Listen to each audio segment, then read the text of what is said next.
Productivity is overrated. If all we do is produce, then we're no different than factories, a means to an end. But that's the successinator chant we hear, right? Rise and grind, wake up and hustle. Let's be honest, we are not promised tomorrow. Today could be all you have. Are you spending your time in a way you'd be proud of? Today, we're going to talk about scheduling your life to allow for your daily success and progress, as well as sanity and joy. And I'm going to walk you through step by step how I do it. Your someday starts today. It's time to explore and test the newest science, methods, and trends for creating a life you love with your host, TanyaMFK. Welcome to My Designed Life. Hello, everyone, and welcome to My Design Success, where we learn how to be the architect of a thriving business and life we love every day. Thank you for being here. You can find us on YouTube, Facebook, and Instagram at TanyaMFK and on the My Design Life Success podcast on your favorite streaming service. I'm your host, Tanya Marie Figueres Kreisinger, more easily known as TanyaMFK.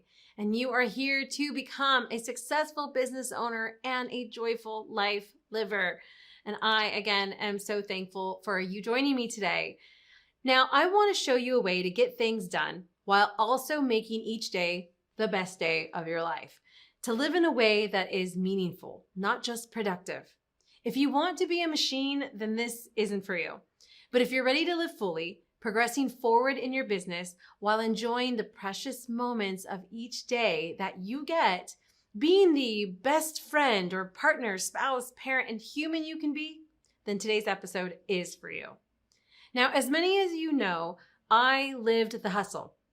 I worked 19-hour days pushing for that someday in the future when I would finally arrive and enjoy it all. Then I became a widow to cancer. I had missed out on a lot of the now that I can never get back. Now, in a world full of distractions, we need to remember how precious a minute is. We can waste money and we can get more money, but we cannot get time back. When my life was turned upside down, I was lucky. It gave me a new lens. I took the someday thinking out of the picture. I no longer saw my goals as linear. Instead of work now, travel later, it became work now, travel now, time with friends now, family now. If today was going to be all I had, then I want the full experience of it. But our best life doesn't happen to us. We are the architects. We need to design it. We need to create it. And it doesn't require some lofty, grandiose plan. It's actually as simple as scheduling it into your day the same way that you would schedule a dentist appointment. So let's go through the steps on how to make this happen. First, if you don't already have a planner, get one. Digital, paper, it doesn't matter. Just get one. Your brain is not a file cabinet. It is made for survival. You cannot and will not keep all of this in your head. You want it to be real? Then make it real by writing it down. I use both paper and a digital planner. So I use the Google Calendar for my basic blocks and the benefit of reminders and all that jazz. But then I use just good old-fashioned paper for the ease of jotting things down quickly and kind of processing it my own way. So as we get this, as you've gathered this, we move to step one, which is know your real available time. Because if you want to hit your goals, you want to make progress and enjoy life now, have time to pursue your hobbies, spend more time with family, you need to know what you're working with. What kind of time do you actually have? Look at the next week on your planner, and I want you to block out all of your upcoming real-time obligations, things that are already planned, your have-tos, your has-to-happens, block out your work schedule. Now, if you don't have a work schedule, make one. I see it all the time with entrepreneurs. The big selling point of being an entrepreneur is to make your own schedule, but then you never do that. They just work all the time. This is a quick road to burnout. So I don't care if your schedule changes from day to day, plan it. Is it 9 a.m. to 4 p.m. today and then 5 a.m. to 12 p.m. tomorrow? Cool. Write it down. block it out. You know what? A lot of people understand what's in their bank account, but now you need to know what's in your time account because it is way more valuable than money. So block out your work schedule, block out that client appointment, block out picking up the kids from school, block out anything for the next week you've already committed to and have to do. Now, although have to is a relevant term because you can always uncommit. As John Maxwell said, never underestimate the unimportance of practically everything. So block it all out. For those that have a clear morning and evening routines, block those out too. You may not think of those as appointments, but they are a part of your day that is already spoken for. For those of you that don't have one, it's time to figure it out because the truth is everyone has one. Now, your routine might be roll out of bed, 5 minutes before work, scroll Instagram, drink coffee, get on Zoom, but it's still a routine. We have a video that can walk you through creating a strong AM/PM routine that's linked here. So go check that out and learn how to do it. Get the worksheets, put it together. And in the meantime, block out your basic get up, get ready block. Now my routine is 4 a.m. to 5 a.m. That's my first hour of the day, and that is my time where I prep, get mentally set for what I'm gonna do for the rest of the day. Then my first work block is 5 a.m. to 7 a.m. I have breakfast with my family from 7 to 8 a.m. Then I'm working again from 8 a.m. to 12 p.m. You'll see that 4-hour block right here. And then I take a break. I have lunch from 12 to 1, kind of boring and simple and predictable that way. Then I'm back at my desk from 1 to 3. Now, during these times that I have set aside, that is when I am scheduling my client calls and any other projects I'm working on. And then I know that I'm going to have dinner from 5 to 6. And after all of this, I can see what my real available time is to do anything else. Anything. Hobbies, additional appointments, anything like that. So that is how you find out your real available time. It's just by blocking out all the stuff and time that's already spoken for. Now, step 2. Know what you want out of life.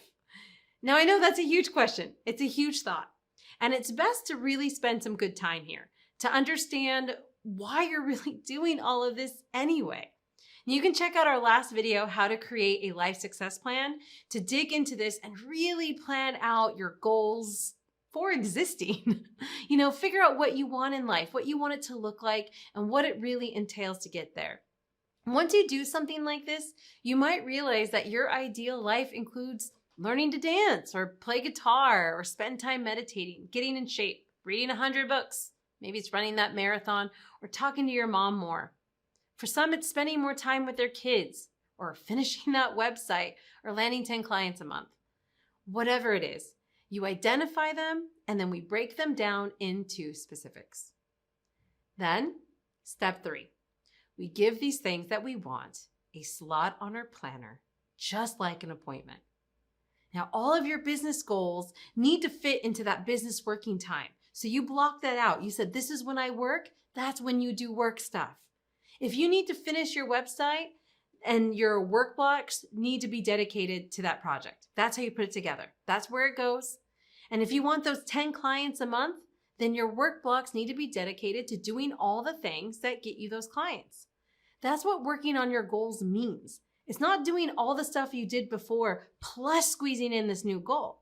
All the other stuff goes in the background as you start to intently focus on getting these specific things done. Now, if you're finding that the only way to get your business goals done is to work more, then I caution you to review the true importance of the things you're working on. Pareto principle taught us that 80% of the results come from 20% of the work. That means that 80% of what you're doing is negotiable. It's not that important or effective. Working more can happen, but I advise you to do it in sprints with a definitive beginning and end. But it is a slippery and unfortunately an accepted and even celebrated slope that will lead to burnout and unhappiness if you don't make a clear beginning and end. So if a project needs a boost, plan that extra time with that specific start and that specific end, right? Specific date and time frame, and be clear what you might be giving up in order to do more work. Because life is happening around you right now. The future doesn't exist. If you don't learn to experience and enjoy the now, you won't know how to do it in the future either. So once you have your business goals tucked into your business blocks, then you add in the life stuff. Now, if we go back to my schedule, I have 3 to 4 p.m. for my time. This is where I'll read or run errands, go for a walk, whatever the thing is that is specifically just for me, what I want to do. Then from 4 p.m. to 7 p.m., that's family time. I switch gears. I put on my mom hat. And it's actually a necklace that my son made for me out of Play-Doh. And it signals to me that I am moving out of work mode and into mom mode. And I'm fully present in family time. Whether it's playing, giving him a bath, prepping dinner, going for a walk together, or anything else, that time is blocked out. No client calls or webinars or anything else. That is family time. And here's the thing. Sometimes, you might be surprised, but sometimes life happens and I will need to schedule something during that time. But the difference is I know what I'm giving up if I do that. I have to make a choice about whether or not it's worth it. And sometimes it is. Sometimes my husband will go for a walk with our son and I'll hop on a call and they'll come back and it's back to family time. Sometimes I move family time around. But more times than not, I'll keep that vault clear and I honor that time. I show up for that appointment as much and consistently as possible. I'm not asking my son to wait until someday in the future where mom will make up for all the lost time. I can't ask him to wait until he's 13 to have tea time with his teddy bear. That's only happening now. The goal of setting these blocks isn't to be rigid or try to hit some level of perfection, because that is a losing battle. It's time to stop trying to live your best life in this someday in the future, someday when you're going to have this magical plethora of time. You will never have time. You have to make it. And there is no time like the present.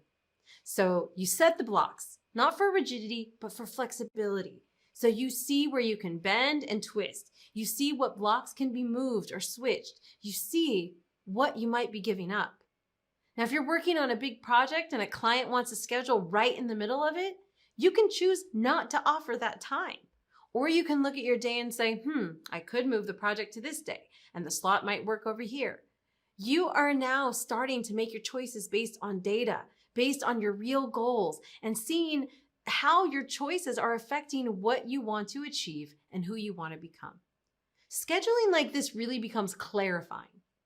Now, these are just basic steps. This is a skill. There is a lot of mindset and other pieces that can help you really master this and really grab hold of it to become part of your knee-jerk reaction, part of just how you function.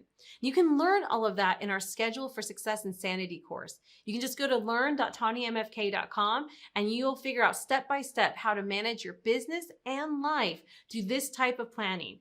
And included in that, you will actually be walked through how to do a 30-day calendar in your real life, in your real situation, on scheduling like this and setting it up in a way that allows you to hit your business goals, hit your personal goals, and maintain all of those other obligations you have going on in a way that feels good, that makes sense. But for now, you have the basics, okay? So remember, 1, understand your real schedule, your real available time. And you know what? If after step 1, you block it all out and you look and say, well, I really don't have the time. I'm actually fully booked every day. Then you have some evaluating to do. Maybe it's time to switch up your schedule or change how you do things or outsource, because life will not wait for you. You'll easily end up going to your grave wishing you had learned to play piano or called your friends more or whatever else it is. All right? So in step 1, understand your real schedule, your real available time. And 2, know what you really want out of life. You know, maybe you're on the other side of the spectrum. You're living so much life, but that business you wanted to start is still stuck in the back of your mind. If you just had some time to sit down and really think about it. This is where you schedule that thinking time. These are the things that we want to do. So we sit there and we treat them like an appointment. We schedule them and we honor them the same way we would honor a stinking DMV appointment or dental checkup. Things that we don't even really like, we show up for, we do, we respect, we honor. So let's do that for ourselves. Schedule time to look at your life. Look at the 21 areas and think, write, plan about what you want that to look like. Be clear. Again, you can learn more about that in our Creating Your Life Success Plan video. And then step 3, plan it out. Put your schedule together. Be the architect of your day. Do the things you want to do in life now. Make time for connections now. Live each day in a way that makes you happy to be alive, happy to keep going, that serves you and fulfills you. But make it real. Get a real time on a real calendar. I've said it before, I'm going to say it again. We have Monday, Tuesday, Wednesday, Thursday, Friday, Saturday, and Sunday. Someday doesn't exist. So put it down. See where your time is going and where you want it to go. And continue to adjust, bend, and flex as necessary. That's how you get the most out of life. You design it. You play an active part in it. You hear your valid excuses, and they are so valid, and you say, yes, that's true. That is a limitation or a disadvantage. So now what? And that's it. Do these 3 things to schedule a life you love, manage your time better, increase your productivity, and have some happiness. Now, if you're interested in diving deeper, like I said, check out the Scheduling for Success and Sanity course. The link is below. You can get that in the show notes. And also check out the How to Create a Life Success Plan to create that vision and be super clear on the life you want and the things you want and how to step-by-step create that. So if you like this, please click that subscribe and follow button, tap the bell, share this video, comment, and catch us next week. I love connecting with all of you on Instagram, so you can find me at TanyaMFK and learn more about our resources, courses, workshops, and more at TanyaMFK.com. And remember, your someday starts today. Make it the best. I'm TanyaMFK. See you next time. Thanks for joining us. My Design Live is a TanyaMFK production. You can catch us every week at 1 p.m. Eastern and 6 p.m. London on the TanyaMFK YouTube channel. Do you have a method, tip, or hack you'd like to share or explore? Suggest a topic or submit to be a guest by visiting our website at TanyaMFK.com.